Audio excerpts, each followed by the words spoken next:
मैं कुछ नहीं बोल रहा, मुझे मारिए। सरपंच मैंने क्या बोला? मुझे बोला ऐसा वकील, मैं तो चुपचाप खड़ा हूँ ना, मैं कुछ बोल रहा हूँ। बोला एक शब्द गाली दे देगा तो 20 चप्पल मारूंगी अभी। नहीं ऐसा बोले तो हमें कहा एक अनिल शुक्ला एक गाली दे दिया, 20 चप्पल मारूंगी तेरे। हमको कहा तेरे खिलाफ मीडिया अभी मुकदमा लिखवाती हूँ।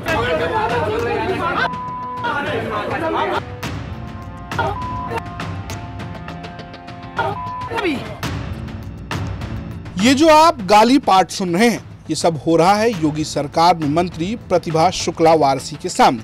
ऐसी गालियां दी जा रही हैं मानो कवि उपमाओं की पराकाष्ठा पर खड़ा हो। इतना ही नहीं, चप्पलों से एक आदमी को जमकर पीटा जा रहा है, यूं कहें कि चप्पलों से सूता जा रहा है। पिटने वाले व्यक्ति का नाम मैं हूं ब्राह्मण महासभा के अध्यक्ष दुर्गेश पांडे के तौर पर लिया जाता है और ये गाली गलौज और पिटाई का आरोप सीधे मंत्री प्रतिभा शुक्ला और उनके पति अनिल शुक्ला वारसी और उनके समर्थकों पर लगा है। लेकिन अब पिटने वाला शख्स और बुरी तरीके से फंस गया है। मंत्री जी के एक समर्थक कृष्णा गौतम ने स्वयंभू ब्राह्मण समाज के इस नेता के ऊपर SC/ST एक्ट के तहत मुकदमा लिखवा दिया है। आरोप ये है कि दुर्गेश मणि त्रिपाठी ने एक दलित महिला के साथ बदतमीजी की और गाली गलौज भी किया। थाना अकबरपुर में माननीय मंत्री जी श्रीमती प्रतिभा शुक्ला जी के साथ आई एक महिला जिनका नाम कृष्णा गौतम है, उनके द्वारा विपक्षी दुर्गेश मणि के खिलाफ एक तहरीर दी गई है। तहरीर के आधार पर संबंधित धाराओं में मुकदमा पंजीकृत कर लिया गया है और उक्त मुकदमे में गंभीरता से जांच करते हुए निष्पक्ष कार्रवाई की जाएगी। सर, क्या दूसरे पक्ष द्वारा भी कोई तहरीर थाने पर दी गई है? नहीं, अभी तक दूसरे पक्ष द्वारा किसी तरह की कोई तहरीर प्राप्त नहीं है। तो दरअसल मामला कानपुर देहात के मड़ौली गांव में हुए अग्निकांड की बात का। बुलडोजर की कार्रवाई के दौरान 2 महिलाओं की मौत के बाद मंत्री प्रतिभा शुक्ला वारसी अपने समर्थकों के साथ पीड़ित कृष्ण गोपाल दीक्षित से मिलने पहुंची थी। उसी वक्त मैं हूं ब्राह्मण महासभा के अध्यक्ष दुर्गेश मणि त्रिपाठी भी पहुंचे थे। पोस्टमार्टम हाउस के सामने दोनों पक्षों के बीच इसको लेकर बवाल हो गया। खूब चप्पलें चली, गाली गलौज भी हुआ। सुनिए इस पर दोनों पक्षों का क्या कहना है। ये कि मड़ौली गांव में जैसे आप सबको मालूम है बड़ी हृदय विदारक घटना हुई। हमारे परिवार की माँ बेटी की मौत हो गई जल के। उसमें उन परिवार को सांत्वना देने, उनका मनोबल बढ़ाने, उनके न्याय की लड़ाई लड़ने के लिए, चूंकि हम लोग का एक सामाजिक संगठन है, हमें जाना है हमारे समाज की लड़ाई लड़ने। मैं वहाँ गया, मैं अपने नैतिक दायित्वों का पालन करने वहाँ गया।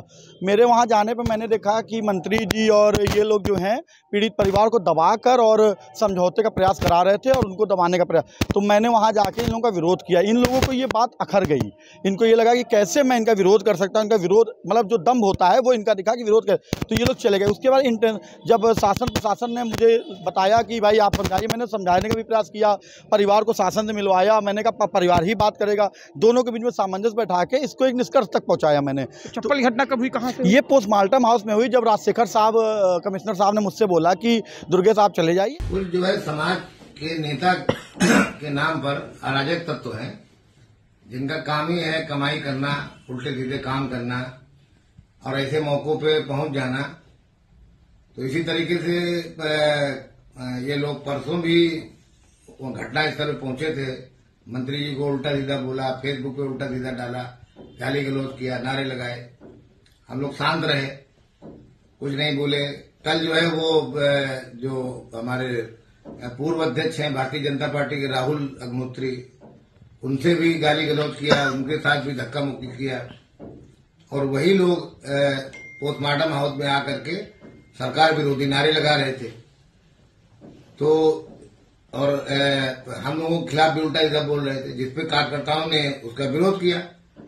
तो उसमें से जो एक उनका नेता था, उसने जो है कृष्णा गौतम के ऊपर हाथ डाल दिया। आप किसी महिला के ऊपर हाथ डाल दोगे तो महिला तो फिर बर्दाश्त तो करेगी नहीं। उसी में जो है लपटा झपटी हुई और उसको उसके बाल पकड़ के खींचने लगा, तब जिसपे उसने इसका विरोध किया और फिर वो पुलिस आ गई और उसको खींच कर ले गई। अब इसे क्या ही कहें, पहले चप्पल खाओ फिर गालियां सुनो और अब मुकदमा भी झेलो। कानपुर से सूरज सिंह और रंजित सिंह की रिपोर्ट, यूपी तक।